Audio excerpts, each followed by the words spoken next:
As I struggle to shuffle my comically large playing cards, I want to show you a magic trick. Pick a card, any card. Oh, did you pick this card? Welcome to my Gameweek 5 Wildcard Draft. Firstly, let me spit some facts for y'all, alright? I myself have not whapped out my wildcard yet, and I have kept it in my pants for now, but if I was to wildcard, this here would definitely be my team. This team here costs around 101 million, but I will discuss alternatives in other areas for cheaper players. Like if you're an absolute waste man and don't have Calvert-Lewin in yet, what are you doing, you cheeky scrub? And finally, things can change. One of these players' legs might fall off in the next few days, and prices may still vary, so keep that in mind. So let's jump straight in to my Gameweek 5 Wildcard Draft, starting in goals. It's Emiliano Martinez. Still better than Leno, by the way. And I bet you he wouldn't let Gunnosaurus get fired like he did. Come on, man, where's the justice? But he has kept the joint most clean sheets out of anyone so far, whilst also playing one less game. Ooh. And he currently has the most points out of any keeper so far, after also saving a penalty and getting 2 bonus points too, while starting at only 4.5 million.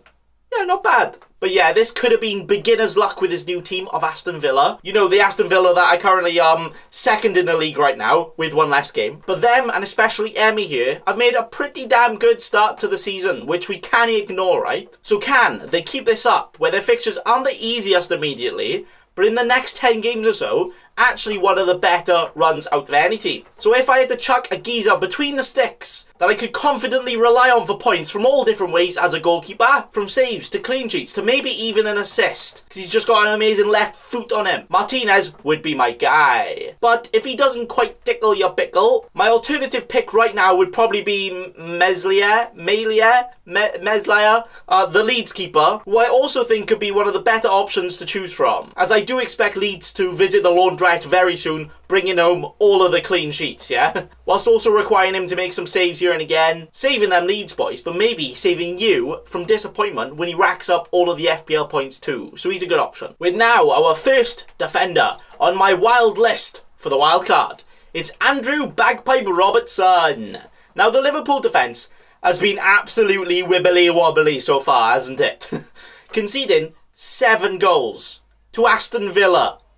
Are you mad? But even after that, Robertson is still one of the highest scoring FPL defenders so far, whilst also scoring a goal and an assist so far too. And we all expect the Liverpool defence to eventually be a bit better, right? So hopefully all of those clean sheets can be delivered again soon. But even if they don't, the Liverpool winger Robertson here will still get all of the attacking returns. No, actually, why is he further up the pitch than like Salah and Mane sometimes? What is going on? And he also has been taking some corners too as well.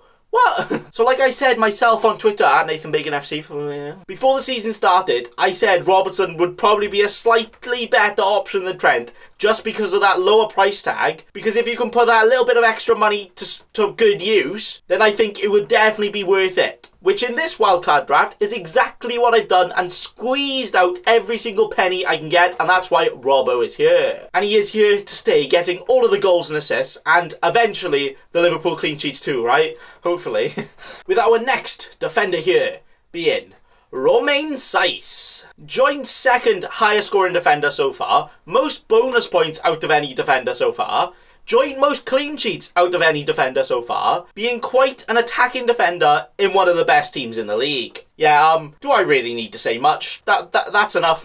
But the problem with Saiss is there is always that slight risk of rotation, especially with Wolves now having some more defenders coming in, meaning Saiss might have to fight off the entire Portuguese team to keep his place in this Wolves team. So a potentially risky one, potentially, especially at his price, as you do have players that are guaranteed to play no matter what for cheaper. But it is just one of those ones where if you risk it for a biscuit, you may well get rewarded by a lot of points, which he's already shown us this season, and that is why he's in. With our final defender actually being a pair of players, and it's a cracking pair, aye. Fair play. But I present to you Stuart Lamperty. Now, you might be saying, hang on, bacon butty boy, what are you doing here? You haven't gone this crazy yet, have you? And yeah.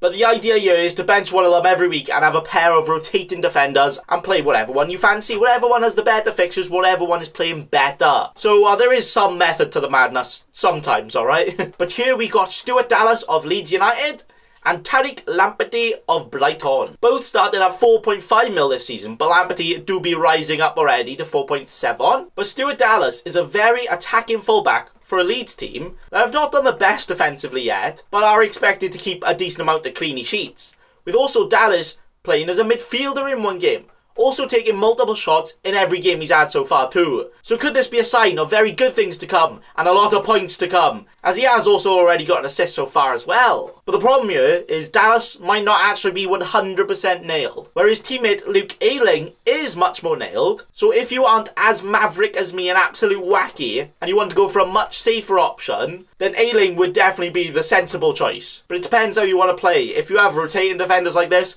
then I think you can go for that risk. Then Lamptey, just a quite good player, isn't he? He's actually already got 3 FPL assists, but I believe 2 of those have just been from winning penalties so far. But Brighton have been playing a 5 at the back formation, with Lamptey here playing as a wing back, which is not only potentially better for clean sheets, but means he can always be an attacking threat, much more likely to get attacking returns and also bonus points. The perfect recipe for some spicy FPL points. But if you don't like one of these, then you could also have like a Kyle Walker-Peters or maybe even a Matt Target. But I think that also kind of depends on what keeper you are selecting, as you probably don't want to double up at the back here for like a Villa or Leeds or Southampton. So I do think it's better to kind of spread it around, but you know what? You do what you want, lads. Moving on to the middle of the field, the midfield, starting with Mo Salah. His team just got battered, slapped a silly 7-2, but yet he still gets 13 goals from 2 assists.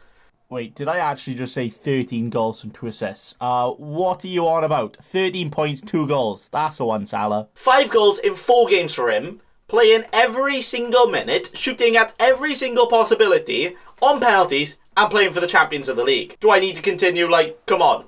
It's Mo Salah, like, come on. But he has already risen in price. Rised. He's up to 12.2 million now. And he is also very, very high owned, so don't own him at your own risk, as he will probably bite you back on your bottom as he keeps scoring these braces and these hat-tricks. So if you want FPL points, you probably should have him. But in my actual team, I don't have him. Oh dear. With our next premium boy midfielder, it's a Man City player, but it's not De Bruyne.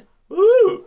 But it's Raheem Sterling. Now, I personally have De Bruyne in my actual team, and I do think he's probably the better option for the longer run. But now, with Man City not really having a proper fit forward for potentially another month or so, I just feel like Sterling is going to be the one to score the goals, meaning he's probably going to outscore De Bruyne most of the time. As right now as well, Sterling has been playing as the striker. But that's not to say De Bruyne is a bad choice at all. Definitely not. But I think Sterling is just going to score more goals and probably more FPL points, and less penalties has something to say about that. So it's a race between penalties and Sterling. What one will come out on top? But also Sterling is kind of only like 5% owned, so he's a great differential that can score a lot of points like every week as well. So not bad. With our next player, the current highest scoring FPL point geezer so far, it's Go On My Son. 6 goals so far, whilst not being on penalties, whilst also getting 1 assist and also being on corners. Now, he has already got half the goals that he did last season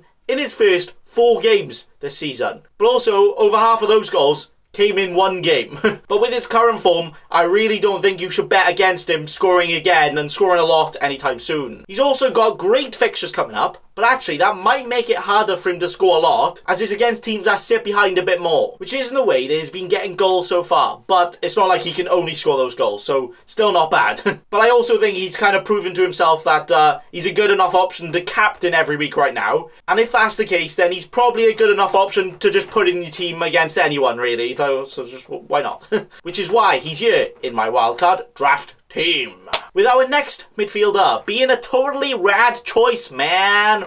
It's Christian Pulisic. He actually had like half the amount of goal contributions as Salah and Mane last season in just over half the amount of minutes, which wasn't bad for his first Premier League season, I guess. But he is a winger that looks more to shoot that soccer ball to get the goal rather than the assists, even though he does also get a lot of assists too. But that type of winger is the winger you want in FPL, or the goals are better. Now, he has been injured at the start of the season here, so we haven't seen him in proper action yet. But if he continues his form that he was in at the end of last season, then damn son, we got another bad boy asset on our hands that we want to get in. It is still question marks over how Chelsea would line up though, with all of these players going around now, but I would expect Pulisic to probably start every game if he's fully fit, just because he brings that directness to Chelsea they need up front. And he might not be fully fit just yet, but if I was going to wildcard, I would probably chuck him in to get ahead of that curve, ready for everyone else to join your bandwagon as soon as he starts banging straight away. But if you don't want to play it risky, I think next up on the pecking order for me would be none other than Dracula Grilish, who I think will just consistently get a good amount of goals and assists throughout the season, probably for a long time. But our final midfielder here, who has already been doing all of the banging lately, it's James Rodriguez. Yeah, there may be games where he doesn't get anything, assisting the assister just like a proper FPL casual, come on. But he's already shown us he can also score all the goals and also get all of those crosses on someone's head too, making an absolute fool at the guys in the FPL towers for pricing him so bloody low. Everton have been the shock of the season so far, where they generally might push for a title race. No, seriously,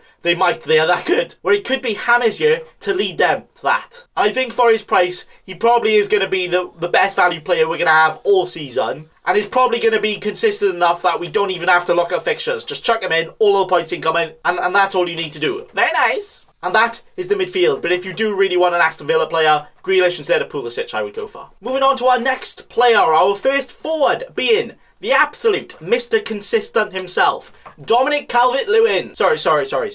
Lewandowski, yes. The only player to have scored a goal in every single game so far, which also has included him scoring a hat-trick. But he's also not on penalties, so that's just quite impressive. But he has also showed us he can be a ghost in some games. Must have been a ghost then. And sometimes he just looks not that involved at all. But then he can still pop up in the right areas to finish off those chances. And he has already risen to the price of 7.6 million. Wow, wouldn't it be amazing and very impressive if someone had him in at 7.0? Haha, that is me, hey. But I do think he's just going to keep on scoring. Maybe not as much as he has been doing, but consistently enough that you should still get him in now if you haven't, or just keep him here if you have. With our final forward, our final player to end our Game Week 5 wildcard draft, it's Antonio! Already dropped down in price twice to only 6.3 million. Whilst he's also scored against Arsenal and Leicester already.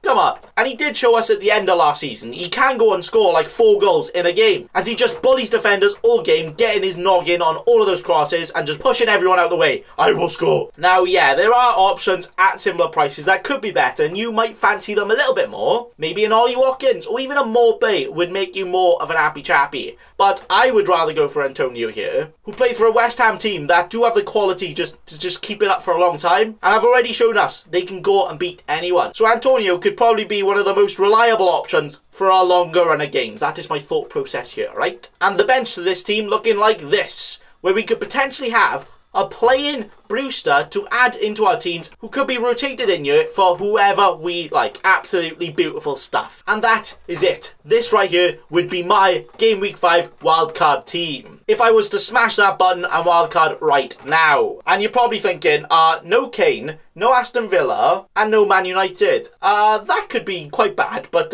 you know what? This season, there's a lot of good players going around. So if you did want to switch around a bit, you could have a Greenwood instead of a Pulisic, and then get Chilwell in the defence. Or maybe even a Mahrez over a Sterling and upgrade wherever you fancy. But as I always say, wildcarding very early is very, very hard to get a very good team, as you don't know how much of the games that have happened might have just been a complete fluke. What if Aston Villa go on to not winning a game in 2 months? Or what if Man United don't lose another game for the rest of the season? These things could happen. I mean, probably not, but they could. And it's very hard to read exactly into what has happened to accurately predict what will happen. So some things we'll get right, some things we'll get wrong, and that is why this team is kind of a less risky team, balanced around so I can get in a lot of other players too. So that is all. Thanks for watching, and remember...